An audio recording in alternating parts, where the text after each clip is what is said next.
Olá pessoal, bom dia, tudo bem com vocês? Espero que estejam todos bem.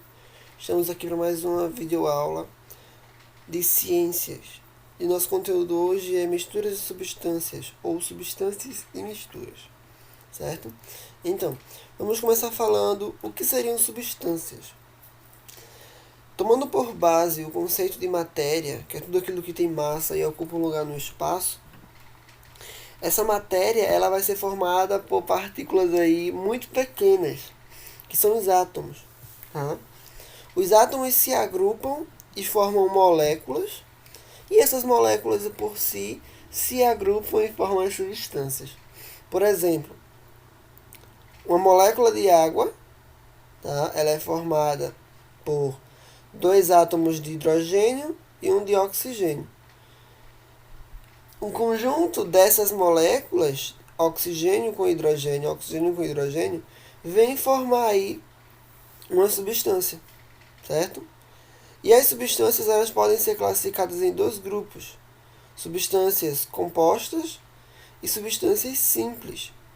Professor, como é que eu vou diferenciar uma substância composta de uma substância simples? Se a gente observar esses exemplos aqui, a água, por exemplo, eu tenho formando a molécula de água um oxigênio, dois hidrogênios. Então são elementos químicos diferentes, certo?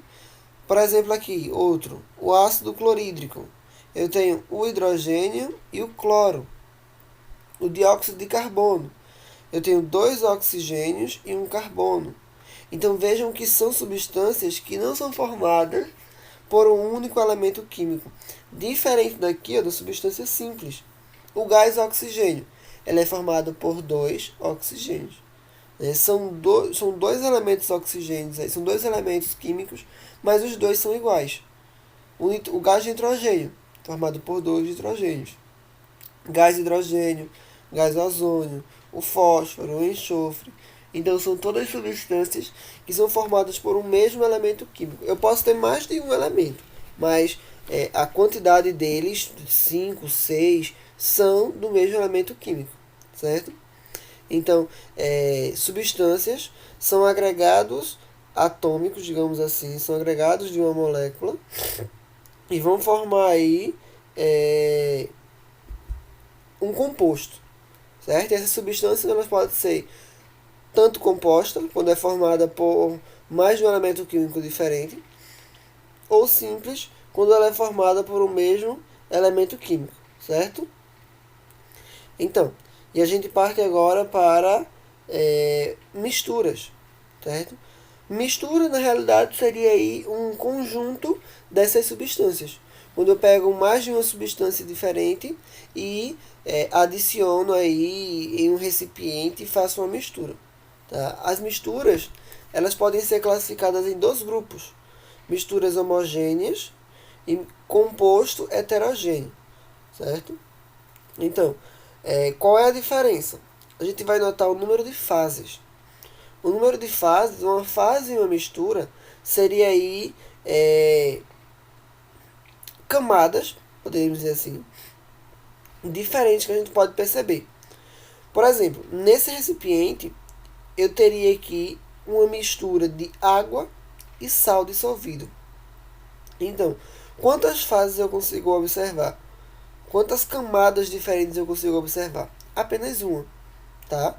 Então, isso é uma mistura homogênea, onde eu só consigo observar uma fase. No composto heterogêneo, eu tenho aqui a mistura de água e óleo. Quantas fases eu consigo observar? Uma fase do óleo, que não se mistura com a água, e a outra fase da água. Perceba, mais de uma fase, então, um composto heterogêneo. Embora o nosso livro traga o termo mistura heterogênea, certo? Esse termo vem sido alterado. Por quê? Se é uma mistura, deveria ocorrer aí a mistura em si das substâncias que estão ali no recipiente. Então, como não tem essa mistura, não tem a possibilidade de se misturar, então a gente dá o nome aí de composto heterogêneo, certo? E a gente vem falar aqui agora de separação de mistura. Quais são os métodos que eu utilizo para separar as substâncias que eu tive aí em uma solução, em uma mistura. Então aqui a gente tem alguns exemplos: filtração, peneiração, decantação, catação, imantação e levigação. Todos esses exemplos de separação de mistura são para separar a mistura de composto heterogêneo, certo? Então a gente vai ver cada um aí agora separado. Então, o nosso primeiro exemplo aqui agora vai ser a filtração. O processo de filtração ele é utilizado para separar sólidos e líquidos, né? Então eu tenho uma mistura onde tem uma parte sólida e uma parte líquida, né? Então um filtro aí, seja até mesmo um filtro que a gente tem mais comum, né? Por exemplo, o elétrico nem tanto, mas um filtro de barro, né? Então ele funciona dessa maneira, retendo as impurezas, que seriam as partículas sólidas, digamos assim, deixando apenas a água passar. E até mesmo um filtro de papel, que é o que está funcionando aqui nesse funil. Então vejam, a água ela passa pelo funil, o filtrado é coletado em um recipiente e as partículas sólidas que não passam pelo filtro, elas ficam ali retidas. Então ao final do processo eu tenho o líquido em um recipiente coletor e o sólido lá em cima no filtro, certo? O próximo tipo de separação de mistura é a peneiração, que é utilizado aí para separar sólidos, né? Então, por meio do instrumento da peneira, a gente vai ter a separação aí de partículas sólidas, geralmente do mesmo material, né? Então, é bastante comum a gente utilizar a peneiração no nosso dia a dia, quando a gente está fazendo ali um suco da fruta, por exemplo, né? A gente está separando a parte da polpa em si, que a gente quer que fique no suco, e as sementes, por exemplo. Tá? Então, é um processo de peneiração. A decantação, certo? Eu tenho sólido e líquido, tá? Então, como é que vai funcionar a decantação? O sólido, digamos que ele está ali flutuando, ele está na coluna d'água, e depois de um tempinho, esse sólido ele afunda, ele decanta. Em algumas situações, essa decantação ela é facilitada com alguns produtos químicos. Por exemplo, né, quando eu tenho uma piscina que está passando por um processo de limpeza, então essa piscina aí ela vai o dono, digamos assim, ele vai ali, lança um produto na piscina e as impurezas que estão ali flutuando nela, elas se concentram e afundam. Então esse concentrar e afundar seria parte aí do processo da decantação. Depois vem lá com o aspirador e aspira a impureza do fundo, certo? Embora não saia só a impureza, saia um pouco de água também. Mas é um processo de separação de mistura. Tá? Então na decantação eu tenho um sólido bem misturado com um líquido, certo? E que por uma adição de substância química ou não, esse sólido ele tende a afundar e se concentrar no fundo do recipiente, certo? No fundo da substância, da mistura. E depois de um tempo eu consigo separar, certo? A parte líquida da parte sólida. Um outro processo de separação de mistura de composto heterogêneo é a catação, certo? Outro método bem comum que a gente utiliza no dia a dia, que mamãe e papai utilizam quando está separando ali o feijão, né? Está catando o feijão com uns grãos ali, umas sementes que não estão boas das que estão boas. Então eu tenho ali o processo da catação, que é para a separação de sólidos, digamos, com tamanhos irregulares, sólidos diferentes, tá? A imantação. A imantação vai ser uma separação de mistura onde uma das substâncias são obrigatoriamente metálicas, né? Eu vou ter a utilização de um ímã para separar o material de natureza metálica da outra substância ali ao qual ele está misturado. A levigação é uma separação de composto heterogêneo onde é utilizada uma corrente de água, né? Então, os mineradores, por exemplo, quando eles estão digamos que procurando ouro ali.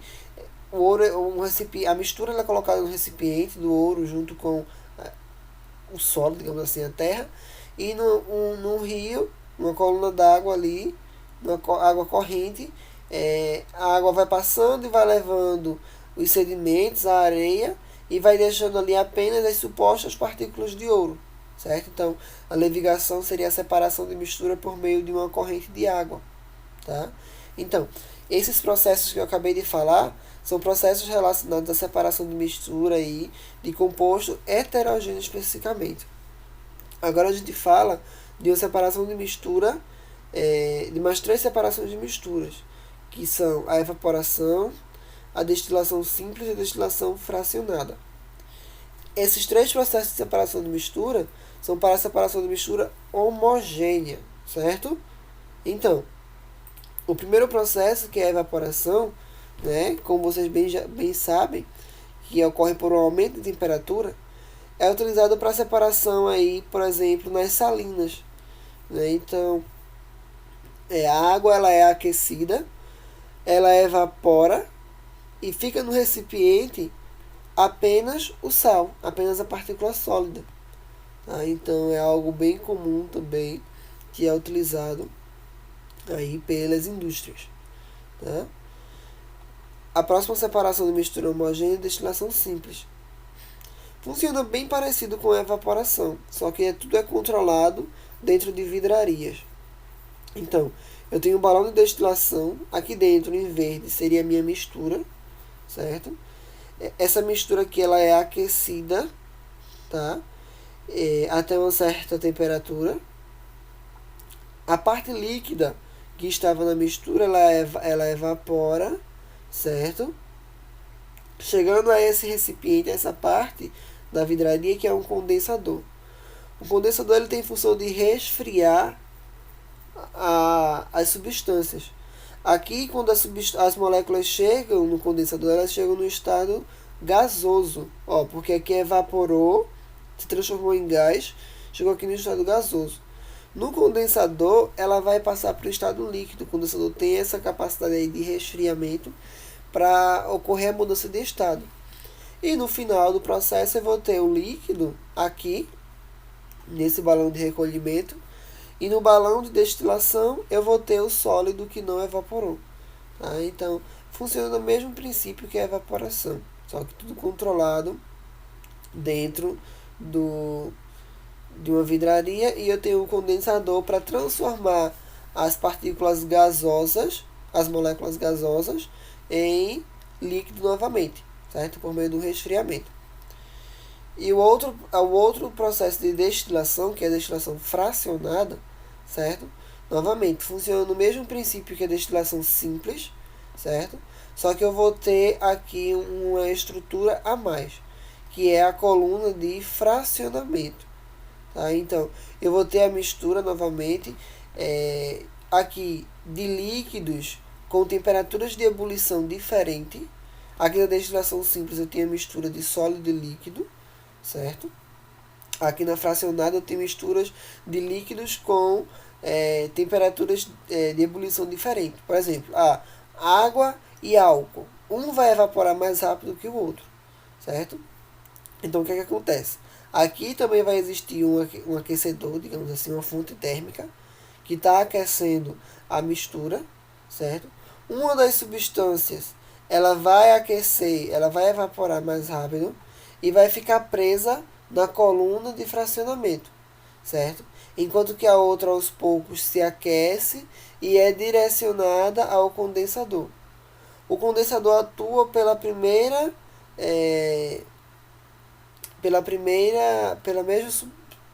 mesmo princípio que o da destilação simples. Vai fazer o processo aí de mudança de estado físico da água novamente, certo? Da substância que evaporou mais rápido, aliás, tá? Então, a substância ela é aquecida, aqui tem a temperatura de ebulição, aqui evapora mais rápido. Ela vai para o condensador, certo? Partículas da outra substância que está começando a evaporar fica presa na coluna de fracionamento. Aqui no condensador ocorre o resfriamento. Lembra que aqui no condensador vai chegar no estado gasoso, certo? O condensador resfria e volta ao estado líquido aqui, sendo liberado, digamos assim, nesse recipiente coletor. Enquanto que o líquido que tem uma temperatura de ebulição mais alta, digamos que o que demora mais a evaporar, ele ficou aqui retido ou na coluna de fracionamento ou no próprio balão aqui de destilação. Tá? Então, o que evapora mais rápido vai para o condensador. O outro fica preso na coluna de fracionamento, certo? Então, professor, todo líquido sobe para a coluna de fracionamento? Não. A gente sabe que quando a gente está aquecendo uma substância, certo? Mesmo que sejam líquidos com temperatura diferentes, pode ocorrer que aquele líquido que demoraria a evaporar comece aos poucos evaporando, certo? Se transformando em gás. Então, para que não ocorra a mistura aí do gás dos dois líquidos, esse gás do líquido que evapora mais lentamente, digamos assim, que demora a evaporar, ele fica preso aqui na coluna de fracionamento, certo? Então, esses três processos aí foram para a separação de mistura homogênea, certo? Bem, pessoal, espero que vocês tenham compreendido o conteúdo, tá? Qualquer dúvida é só a gente entrar em contato aí, procurar um meio de comunicação, que estamos aí disponíveis para sanar essas possíveis dúvidas, tá? Se cuidem e até a próxima. Tchau, tchau.